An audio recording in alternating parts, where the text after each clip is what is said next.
Kuya Shane, ano ba ang use ng manual mode sa isang automatic na kotse? Kasi ang dami kong nababasang mga tanong tungkol dyan eh. Yung manual mode. O yung Yan ganito. makikita mo yan meron yang plus minus. So halimbawa, naka-drive ka, pwede mo namang i-switch yan to manual mode. Yan. So makikita ninyo doon sa dashboard, meron siyang M na maliit, yan, yung M na maliit, tapos may number 1. Yan. So yan yung manual mode, no? So ano ba yung use niyan? So yung pinaka-use ng manual mode, pwede nyo siyang gamitin kung gusto ninyong i-control yung speed ng inyong sasakyan. Kumbaga, kayo yung magkakambyo. So, halimbawa, ang gusto nyo lang na takbo ng sasakyan is not more than 20 kph. So, pwede nyo siyang i-switch to manual mode. Okay? Then, stay nyo lang siya sa gear 1. Yan. So, kahit anong apak ninyo sa gas, hindi bibilis yung takbo ng sasakyan ninyo. Kumbaga, nasa ano lang yan, 20 kph lang talaga yung takbo ninyo. Kumbaga makokontrol nyo talaga yung speed ng inyong sasakyan. Then pwede nyo rin gamitin yung manual mode pag sakali naman na kayo ay aahon sa sobrang tarik na kalsada, lalo na kung loaded kayo. Kung ayaw ninyong mabitin yung inyong automatic, so pwede nyo gamitin yung manual mode nyan. So halimbawa, bago pa lang umahon, switch nyo na sa manual mode, lagay nyo sa first gear o second gear, kusa na yan aahon, na hindi mahihirapan yung inyong makina at yung inyong transmission. Then pwede nyo rin siyang gamitin sa pababa. Yan, para kung gusto nyo i-control yung speed ng sasakyan ninyo sa pagbaba, like ayaw nyo tumakbo siya ng mga more than 30 kph, pwede nyo rin i-switch yan to manual mode. Then yun, ano na yun, kumbaga siya na yung tinatawag, yun na yung mag-aano siya ng engine brake.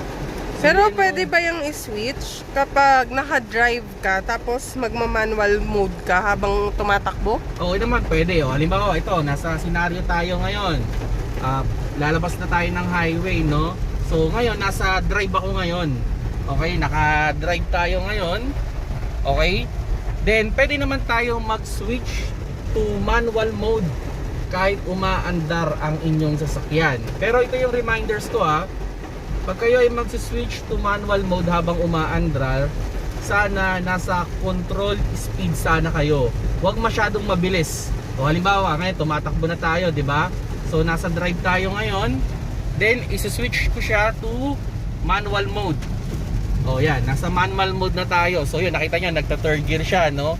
Ngayon, kung gusto kong pabilisin, pwede kong dagdagan yung cambio niyan. So ipa-plus ko lang yan.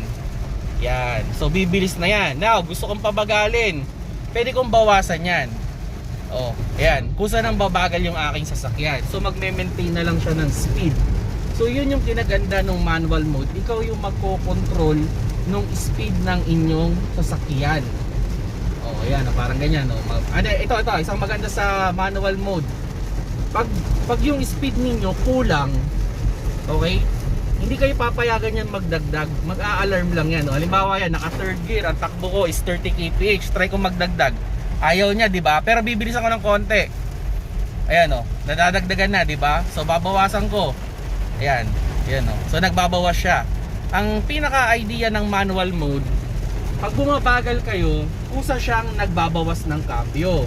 Pero pag kayo ay bumibilis naman, hindi siya nagdadagdag. So ikaw yung kailangan mag-plus. Pero pag ikaw ay namemreno, kusa naman siyang magbabawas. So yan, like to, for example to, pepreno na tayo, di ba? So kung makikita niyo, nasa third gear tayo ngayon. So mamemreno ako, and mapapansin niyo, kusa na siya magbabawas ng cambio kahit hindi ko i-negative yung aking shifter. So yan yung pinaka-idea ng manual mode. Pero Kuya Shane, di ba nakakasira sa kotse yan? Hindi siya makakasira kasi yung manual mode, pag mali yung ginagawa mo, hindi ka naman niya papayagan. So di ba nakita mo kanina, hindi siya nag-a-up ng cambio pag kulang pa yung speed. And kung sakali naman na memreno ka, kusa naman siya nagbabawas. Pero ito isang senaryo, no? Pwede siya makasira kung halimbawa nasa low gear ka lang lagi, like nasa first gear ka lang, pinipilit mong bumilis yung sasakyan. Eh syempre yung ingay ng makina mo, masyado nang mabilis yung takbo ng makina mo, pero napakabagal naman ng sasakyan mo. Pag mga pinipwersa mo yung kotse mo. So syempre, dapat i-match mo rin yung speed ng iyong transmission o i-match mo yung speed ng sasakyan mo dun sa kinakambyo mo para hindi naman masira yung transmission mo, hindi rin masira yung makina mo, hindi mo rin ma-overuse. Pero ideal ba yung gamitin lagi? Sa mga automatic, hindi siya ideal gamitin lagi. Syempre, kaya nga automatic yung binili ninyo para maging madali yung buhay ninyo. Pero yun nga, mabuti rin na alam ninyo as a owner ng automatic kung paano siya gamitin. Yun nga, kung halimbawa kayo ay nasa sobrang matarik na kalsada, loaded kayo. Isang sample. Nasa number 1 ako. Hindi ako nagkakambyo, di ba? Ang ingay ng makina, taas ng RPM ko, pero ang bagal ng takbo ko. Yan o. So makakasira ako ng makina yan kasi pwersado yung makina ko. So dadagdag ako ng kambyo. O yun. O, para tumahimik yung makina natin. O. Pero anong main purpose? Bakit pa siya nilagay sa automatic? Gaya nga ng sabi mo, 'di ba? Automatic na siya, hindi siya ideal gamitin. Pero bakit kailangan pa ilagay? Kailangan siyang ilagay kasi sa automatic, ang idea niya, dagdag lang siya ng dagdag ng cambio. Kumbaga, wala siyang, hindi mo, as a driver, hindi mo siya makukontrol. Okay? Now, sabihin na natin yung automatic, wala namang camera to evaluate kung ano yung susunod na kalsada. Kung ikaw, as a driver, may concern ka sa sasakyan mo, ayaw mo siyang mahirapan, kung sa tingin mo, sa susunod na kalsada, sobrang tarik talaga, di switch mo na kagad sa manual mode. Di yung iyong makina hindi na mahihirapan kasi naka-ready na siya kung ano yung susunod na kalsada. So yan yung pinaka-use. Oh, by the way kung hindi pa kayo naka-subscribe sa aking YouTube channel, press nyo naman yung subscribe button dyan para naman tumami yung aking subscriber. Okay, mga paps, no, pag kayo ay bibili ng sasakyan o automatic, maganda inaaral ninyo rin yung mga features niya, no, like yung mga manual mode.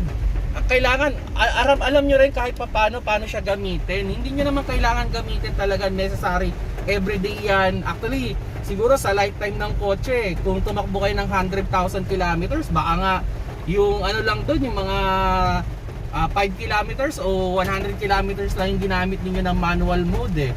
So kaya mga paps, sa mga magkukotse dyan, experiment ninyo yung paggamit ng manual mode. Hindi yan makakasira sa sasakyan ninyo. Mabuting alam ninyo yan para sakali man na kung kayo ay kinailangan ninyo. Yun, halimbawa, nasa matarik kayong kalsada, sobrang tarik ng kalsada, i-manual mode ninyo para hindi mahirapan yung inyong makina. Sa pababang kalsada, para hindi kayo preno ng preno, i-manual mode ninyo, ilagay ninyo doon sa gear na tama doon sa speed na gusto ninyo, hindi mahihirapan ang inyong brake.